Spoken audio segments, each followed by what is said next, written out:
सभी बच्चे ध्यान दें।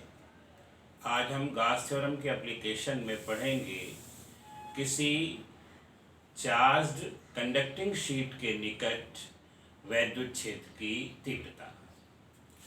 हमारा टॉपिक होगा आवेशित सुचालक प्लेट के ठीक बाहर वैद्युत क्षेत्र की तीव्रता।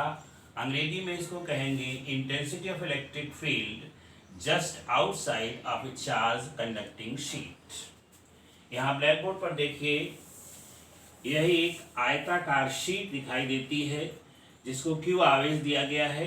Q आवेश देने पर ये चार्ज इसकी दोनों सतहों पर यानी बाहर की तरफ और अंदर की तरफ समान रूप से फैल जाता है और इस पर सरफेस डेंसिटी ऑफ चार्ज यानी आवेश का पृष्ठ घनत्व सिग्मा हो जाता है। अब इसके निकट कोई पॉइंट P है और हमें पॉइंट P पर वैद्युत क्षेत्र की तीव्रता निकालनी है। यहाँ पर इस शीट के इस एज को यहाँ दिखाया गया है।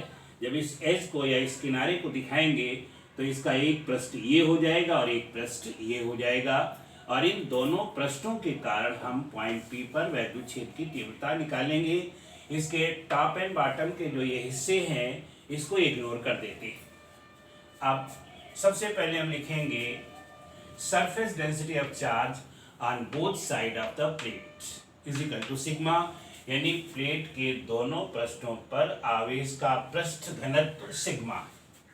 इसके पश्चात पॉइंट P पर पृष्ठ 1 के कारण और पृष्ठ 2 के कारण वैद्युत क्षेत्र की तीव्रता निकाल लेंगे। तो यहाँ पर हम लिखेंगे intensity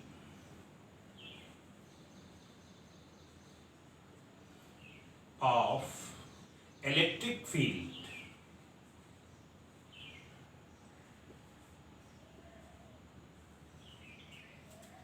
at point P due to surface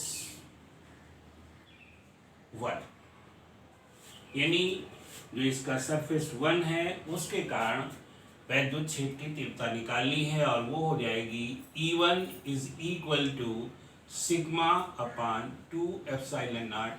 पिछले टर्न पर हम पढ़ चुके थे नॉन कंडक्टिंग शीट के निकट वैद्युत क्षेत्र की तीव्रता। उसी सूत्र का हम डायरेक्ट उपयोग यहाँ पर कर देते हैं। इसके पश्चात फिर दूसरे पृष्ठ के कारण और इसकी डायरेक्शन लिख देंगे। ध्यान दीजिएगा, अगर ये पॉजिटिव चार्ज है और यहाँ पर हम पॉजिटिव चार्ज की कल्पना करें तो यहाँ पर फोर्स ऑफ रिपल्सन लगेगा, यानी इसकी डायरेक्शन जो है वो पृष्ठ 1 से बाहर की ओर होगी। तो यहाँ पर लिखेंगे outward from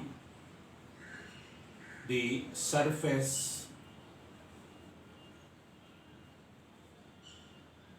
one.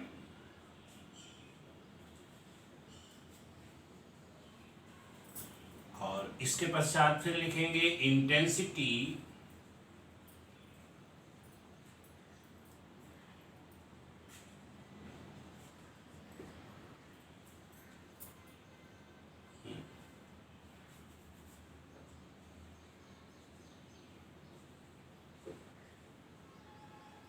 Of electric field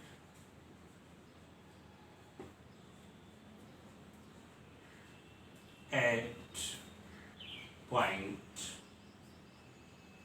P due to surface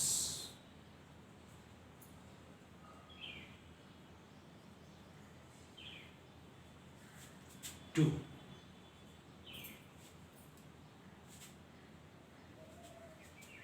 और ये हो जाएगी E2 is equal to sigma upon 2 epsilon naught. उसी तरीके से हो जाएगी और ये भी होगी आउटवर्ड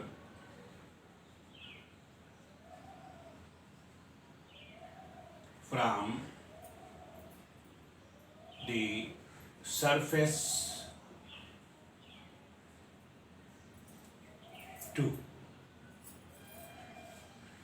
यहाँ पर भी आउटवर्ड यानी बाहर की ओर होगी, यहाँ भी बाहर की ओर हो जाएगी। ये इधर को भी हो सकती है, लेकिन पॉइंट हमने पी लिया है तो पॉइंट पी पर आउटवर्ड का मतलब दोनों एक ही दिशा में हो जाएंगी।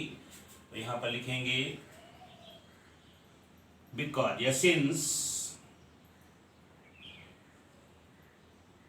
E1 and E2 are in the same direction,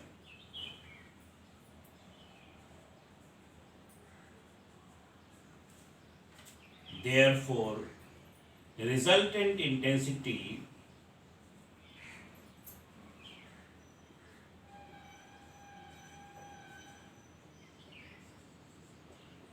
at P will be,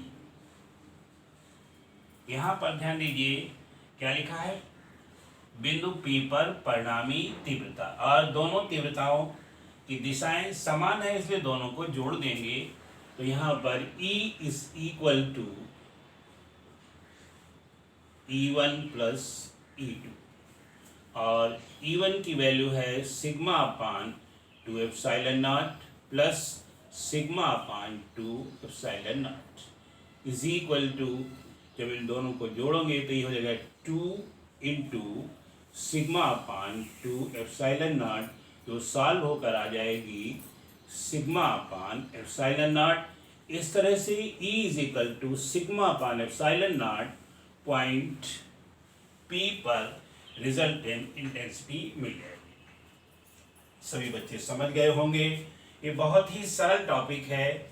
इसमें सिर्फ ये ध्यान रखना है कि ये कोई पतला तार जैसा नहीं है, बल्कि एक शीट का एक एज है, और एज के एक तरफ एक पृष्ठ होगा, दूसरी तरफ दूसरा पृष्ठ होगा। दोनों पृष्ठों के कारण वैद्युत क्षेत्र की तीव्रता निकाल ली जाती है, और निकालकर इसको जोड़ देते हैं तो हमको पॉइंट P पर परिणामी तीव्रता प्राप्त हो जाती है। हिंदी मीडियम के भी बच्चे आसानी के साथ इसको समझ सकते हैं, क्योंकि यहाँ पर अंग्रेजी में लिखा हुआ है। जब उनको ये वीडियो पढ़ेंगे तो इसमें उनको कोई दिक्कत नहीं होगी, आसानी के साथ इसको समझ सकते हैं।